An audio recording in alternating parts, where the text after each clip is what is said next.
Hello guys, and welcome to AppWiz. In this video, I will show you how to watch someone's WhatsApp status without letting them know.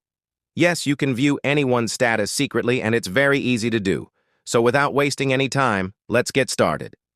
First of all, go to your App Store or Play Store, and in the search bar type WhatsApp. Make sure that your WhatsApp app is updated to the latest version, because if you are using an old version, this feature may not work properly. Once the app is updated, simply open WhatsApp.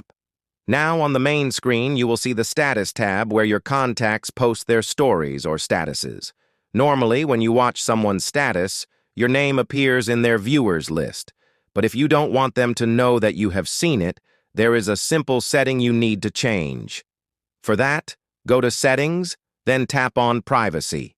Now scroll down and look for the option called Read Receipts. Make sure this option is turned off. That's it.